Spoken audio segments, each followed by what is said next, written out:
Do you ever like get into kind of your backstory with church and ministry I I do. I with kind of clients? land Hmm. that as my founder story of kind of where I Okay. came from.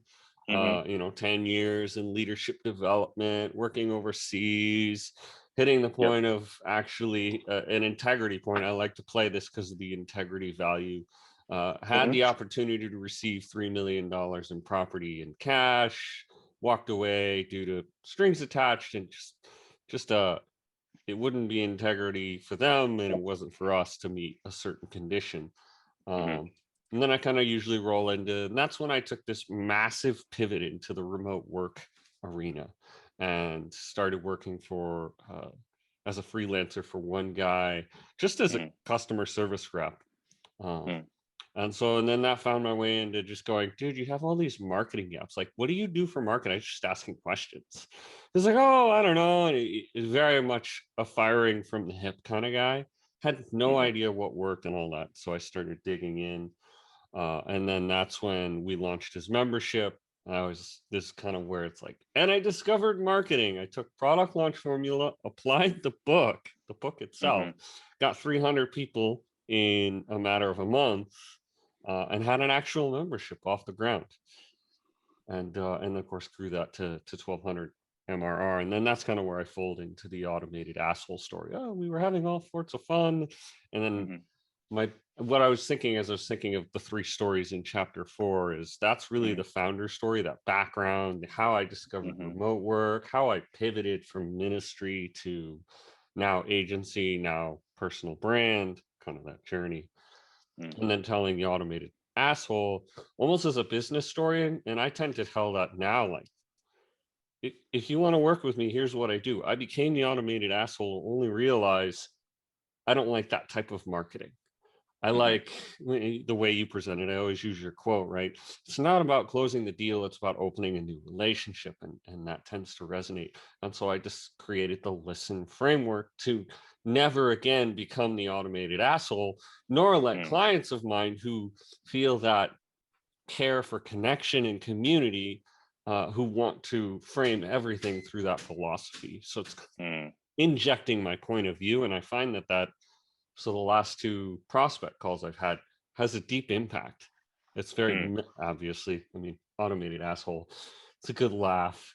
But I'm finding Good. it's very sticky. So those are kind of the Okay. two I like to tell. And I've been practicing probably, well, I discovered the automated asshole story when we were together last in San Diego. And I've kind of Hmm. been slowly getting better at it. Now I feel like I can roll it off the tongue and, Hmm. whether I got Hmm. 2 minutes or 10 minutes to tell the story. Hmm. Okay. So the way that and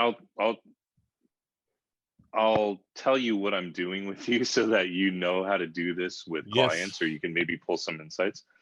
Um, with you, you have an established business. So what I'm really looking for in clients who have an established business, is actually to go deeper and further back with Hmm. why these stories, where they really, really stem from, because now you're insulated from your story because you've been in business for a while and you've told certain things over and over again, and they may not even really be that true, or not true, but they're not really the core. Hmm. And you're young, right? Yep. So when I have someone who is much older, them doing a story about like how they were 8 years old, like it's not relevant because you're like, well, you're 65.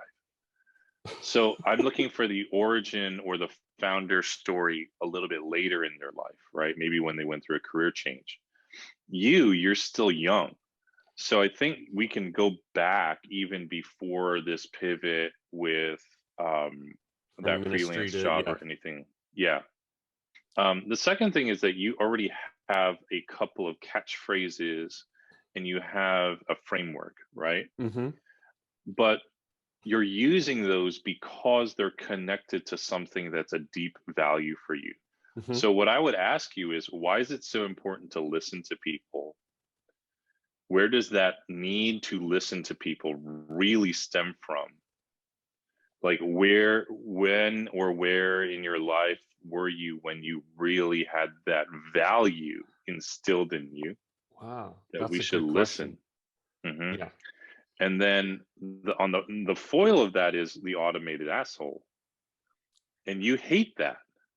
Yes. There's something about where that stems from. It's not just bro marketers. It probably is stemming from a point in your life where you were given pat responses or parroted responses. Maybe it was from Well, I'm church, fed up with the religion, church. yeah, Like, all of that. So let's just, you and I are just having a conversation, but I'm trying to show you, like, the way I visualize it is like someone's giving me their story, and I'm just like, it's like a piece of fabric, right? And I'm just like running my, like, where are the little things that keep pricking my hand over and over?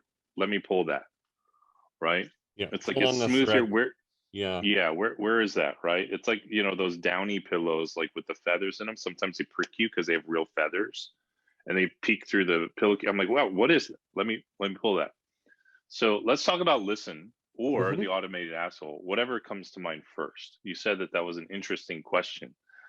So yeah, like, why is it so important about listening and Yeah. not giving pat responses? Yeah, that's a good question. Where does so there is a side of me like where you asked something completely unrelated to, well, actually Hmm. it's not till you're drawing this connection. I hadn't related it, but the fact is, even church background, right? You say pat responses.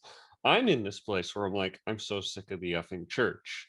I'm not doing Christianity right now. I'm doing, what is this divine thing? What is ayahuasca and all that? Hmm. Because I am sick of pat responses. I'm like, great, you gave me a curt like church response. Like, that's so not helpful. You didn't mirror, you didn't actually hear me, Hmm. you didn't ask intriguing questions. I think in part where that stems from is my experience in YWAM and my experience in the church is like two different worlds. Like YWAM was like this deep connective tissue and this need to feel seen and heard, even for myself. Um, I don't think I knew it until I got to YWAM and started experiencing their discipleship training school, and people hear, Hmm. oh wow, I'm really hearing what I'm hearing you say is, um, and that 6 month period like just began just opening the door and in such a Hmm. way, right? That's what it's supposed to do. You're supposed to feel that sense of community connection. Hmm. I was like, wow, these people get me. I belong Hmm. here. That's why I like to talk about community and belonging. But none of that really matters until I felt seen and heard. And in the church, Right. although I was engaged in youth group and I had good friends, but sensing that I belong here, not just as a community, but as a place to make my mark on the world, right? My place to Hmm. contribute, to play to those Hmm. three C's. Um, that teaching you did ages ago from Hmm. sharing your Ray event, it impacted me Hmm. because it's like, oh yeah, we all want community, we want to make our contribution, and we want that sense of I call it connection to self-identity. Hmm. Um, and I found that in YWAM for a long time until I didn't, until Hmm. things kind of became moot and dry. But the big tissue for me that kept everything going always was this sense of feeling connected, feeling relationship. And of course, more where I pulled on the listen thread from was from my interpersonal communications class in college. I was like, oh, right. And we spent probably a good 2 months just talking about listening and practicing active listening in a college class. Hmm. And it was Hmm. so profound to me because it's like, oh, active listening, like listen, mirror what they said. All you got to say, oh, here's what I heard you say. And I took that into the ministry life. So that class was just before I went into the ministry world. And it really, really gave me the tool sets and expanded upon it as I was doing leadership development, because they take things from Tony Robbins and all these places that aren't church. Hmm. John Maxwell was a huge player. So it's just learning that, oh, here's what I'm hearing you say. And every time I learned to listen, that sense of connection got deeper and intimacy. And the more things got intimate, the more vulnerable, the safer it felt, but also the better leader I became and the more I liked my leaders. So that's kind of where it Hmm. stems Hmm. from. I know that's not Hmm. well told because I'm like pulling on these threads of memories. Um, but yeah, I think really that's kind of where this sense of listening became powerful. I Mm, The relationship side, I wonder if there's like an inciting incident. It's just almost, I'm one of those people, like it's just core to me. mhm, Relationship is mhm, everything. Money is mhm. great, but if I'm rich and don't have quality relationships, who gives a fuck? Right. Right? And so, but I'm sure there's an inciting incident somewhere in my childhood. I might have to do Mhm, some more going to mm. my childhood there. Yeah. There is the fact, and I don't know how this plays, but I know it plays a part. My dad went to prison when I was 5 for four Mm, years. mm, And so it was almost like a fatherless season. And mm, that impacted my desire for a relationship, as does any parental absence, no matter if it's just they're not relationally there or they're literally absent or they're absent for a season. It created a gap in desire that I began looking for that mm, sense of fatherly mentorship relationship. And I will say that began a struggle from 5 to 25 of the mentorship search. Like, oh, I gotta find mm, somebody to lead me. mm. Who's my mentor? I shouldn't say 25. Probably I was when did I finish college? 22. Yeah. Again, the YWAM, that enter, I suddenly finally had a mentor or somebody who guided me. And again, practice that leader. It was actually a leader in my life, like a quality leader where I started to grow instead of just getting pat answers. Okay. Um, incredible. That's the inciting incident. Dad goes to prison? Yes. Huh. Here's why. Here's how I think about this. If I were to sit in the third row of an auditorium and you walk on stage and wait, welcome Dwayne Zingali, everyone's cheering. What are the first 3 minutes of your talk? That's Mhm. what the founder story needs to be. I don't care if we're at a marketing conference, or a TED talk or a life coaching conference, right? And I've known you a long time, so I can take some liberties. Okay. All right. I'm sitting in the third row. I don't know who you are. This dude walks on stage. Everyone's clapping. Applause dies down. You say, when I was 5 years old, my father went to prison for 4 years. And it created this gap in my life where I had no one to listen to me. And at that age, it's so important, not that just children feel loved, but that they feel heard. This is why kids talk to imaginary friends. This is why kids get lost in books. This is why, um, kids will do something and then yell, "Mommy, Daddy, look at what I drew." Well, I didn't have that. And you might notice that, and you could say something if you want about your ear or Yeah. whatever, Yeah, I right? And probably work would. that in. That's Yeah. totally up to you, right? Yeah, I like to play that in because I'm hard of hearing, right? Yep. Listening Mm-hmm. and speaking was Mm-hmm. an initial challenge. He was Mm-hmm. away Mm-hmm. in a season where I've talked about, I was very stuttery, mumbly, Yep. unarticulate, and articulation's been a challenge for years. Mm-hmm. So I could hear you say that, and you can talk about. And so there was this core gap. It wasn't just a fatherless gap. It wasn't just that. It was that there was just no one to hear me. And I Hmm. craved a relationship like every child does. I craved relationship.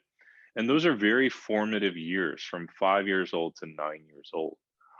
And I was looking for these relationships everywhere. And I I looked different than everybody. I couldn't really, I had to start, I didn't always articulate my words well, but I realized that I could form relationships despite all of these other challenges that I was facing by simply listening to people, by simply being the proverbial ear, I know, that people could lean on and turn to.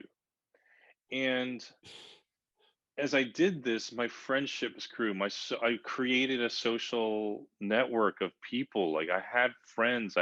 And then I got involved in church, not just because of some theological need, but because God listens wherever we are.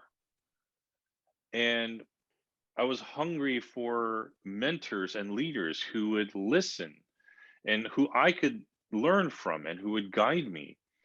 And all through my life, this journey has been one of just trying to be heard and trying to hear other people. It's the worst thing in the world to feel like you're screaming out and no one hears you, right? Um, they say all the time that if a tree falls in the forest but no one's around to hear it, did it really make a sound?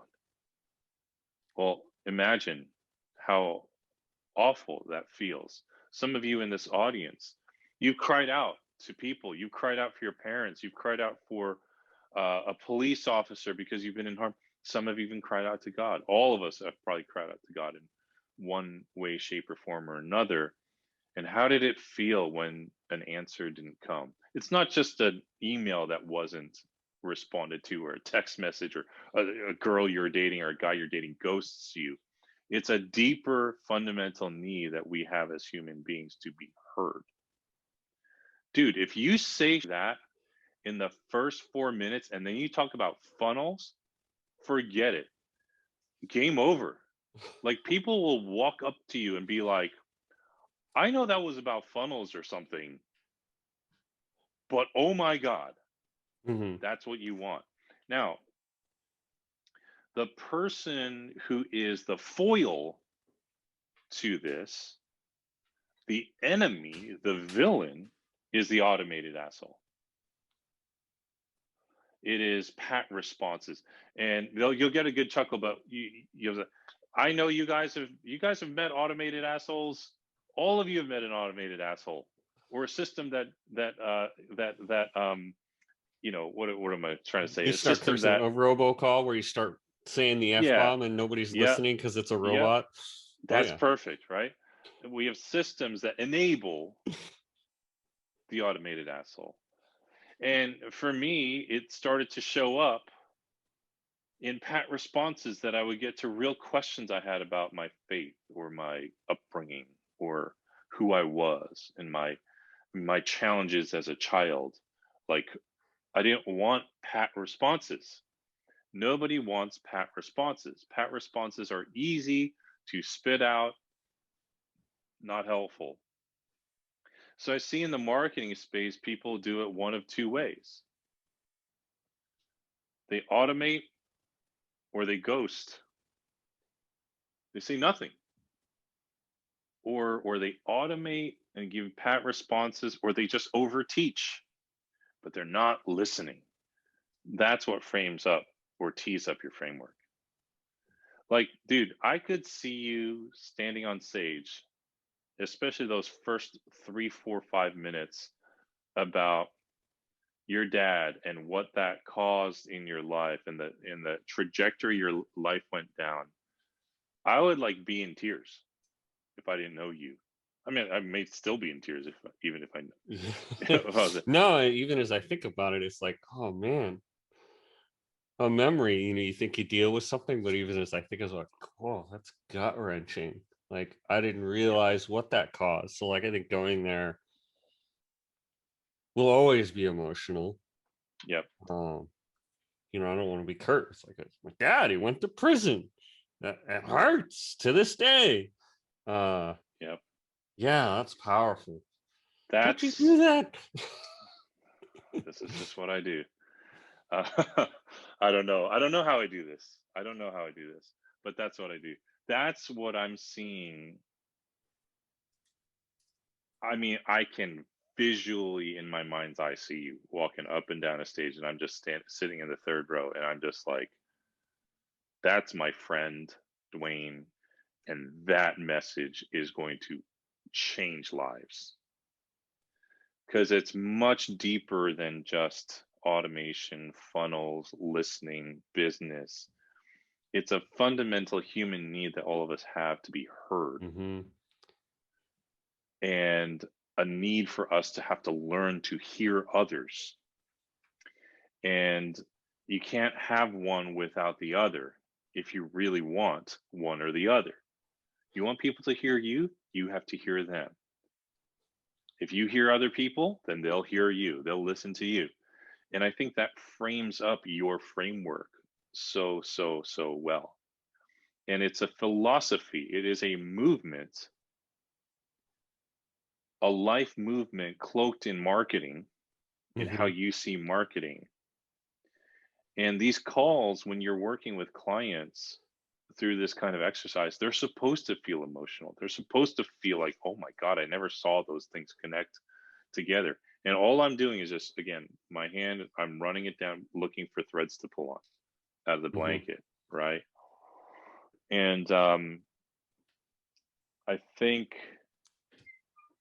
you might not be able to tell that on a sales call, but if you have that on your site and you're Mm-hmm. putting that on your podcast over and over and over again, and even on a sales call, you weave it in somehow and be like, hey, um, before we start working together, I just want to let you know my philosophy on Mm-hmm. marketing, and not just marketing, life. Like, people want to feel heard. And that's the fundamental thing that drives all the other things that I do, and that I want to do for your business. Yeah. Oh, okay, cool. Yeah, what do you mean by that? Like, Barry, have you ever felt like, you weren't heard at work by your wife, whatever? Like, how frustrating is that, right? And how, as long as just somebody even acknowledges you, it solves all the problems, right? Customer service isn't about fixing the problem, it's just about making them feel heard. Give them a response, and the emotion will die down, their anger. Dude, that's what I see. So, any thoughts on this? You just solved all my problems. No, no, I think I knew I was looking because I was like, the automated asshole story, it fits in there, but that softball, right? It's like, all right, let's lay the hit, right? It's gonna hit Hmm. it out of the park, but that sense of getting a grand slam versus, oh, you just hit it in the park, right? With that deeply fundamental human story, one that I really avoided telling. Um, and I mean, it was just my gut that told me to go there. Um, yeah, it makes a ton of sense. And just going back to that, it's easy to weave Lego in because I was talking to Robbie on his podcast, like Lego and this deep need to play and connect over toys and that same thing. I wish, I'm playing with my kids Lego. I wish my dad were there when I was building Yeah. Lego, right? So there's just a lot I can play in there, and you hit the pun on the ears, right? The proverbial ear. And it's such an easy Hmm. place because if I can be funny about my syndrome, I like to show that layer of comfort with who I Hmm. am in my differences. Um, Hmm. so yeah, I think that kind of lays up the pitch hit, so to speak. Yeah. Um, you can even relay that to the gaps you saw in this guy's marketing, the Hmm. freelance project. I'm sure that there were listening gaps there. And you can call them that, listening gaps. There are listen gaps. There are gaps, in there. Um, the business story is just the business story. I mean, it is what it is. Like, this is the story for you. This is the story that's going to grip everybody, Yeah. right? Just to give you a foil, Mary Valoni, her story, what grips everybody is her dad dying. Hmm. That's her business story, though. Her founder story is that she was in college ministry and people told them to raise money, so she loved it. But the thing that really hits home is she lost her dad, and that's why she started her consultancy.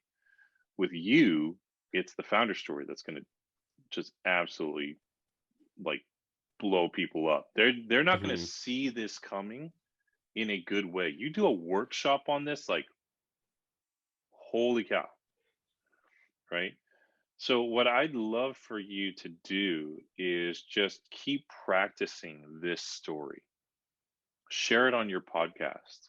If you're with trusted hosts on other people's podcasts, share it with them. That literally tees up everything that you do with your business, your framework, why you do things the certain way that you do, um, and so forth. So, all right, that was pretty awesome. That was That was awesome. thank you. Cool. You okay? Yeah, no, I All right. just, well, I didn't realize how much work. I had just been talking to Neil about this, what, 2, 3 Mm, months ago. I was like, "Oh, okay, I've dealt with it again. What a right." I give it a pat on the back, giving pat answers to myself. And I could feel the deep, like, I think I need to go release something. Like, there's, yeah. even in this, you accidentally took me through a counseling session. Yep. Whoops. Honestly, that's what they all are. These are when you're Yeah. working with a personal brand. The same thing happened with Neil. I was like, "Hey, I see this. I see." He was like, "What?" What? I just did one with Lindsay just earlier today, and she's like, "What? What? My love for yeah, your love for books is rooted in your in the abuse that you experienced as a child. You hid, Hmm. and they were a way of insulating yourself, and that was very true for me. Like your story is very resonates with me. Like, my dad wasn't around. I was scared of him. So what did I do? I retreated into books. I retreated into writing. I retreated into solitary activities, right? And even though at this age we've reconnected, I can't undo a lot of it. Just Hmm. doesn't wave a magic wand. So even if your dad did reconnect with you at some point, it doesn't fix quote unquote all of that, Yeah. right? At all. So um yeah, man, I mean, like, I'm sitting there in that audience, like, that's going to resonate with me because my dad wasn't really around. Now I feel rapport, I feel a connection with you, and it's amazing in that regard. um so yeah, dude, I would just practice this story and go there, and you're as much as you can share from a place of healing and growth, not necessarily from a place of strength. Sometimes the muscle isn't strong, but I've found a lot of times in my life that the more I share it, the more it strengthens and the more it heals. And it's Hmm. sort of like letting air into a wound instead of keeping it under a band aid. You need to let it scab, and the Yep. healing takes place under the scab, right? So, just some thoughts there with that. And dude, this is a life story. Like, this will follow you the rest of your life. Hmm. This is a No, story yeah, you'll tell it really whether is. you do something different in business. Like, this is something that is a life story that you will have. So yeah, man. Very Cool. cool.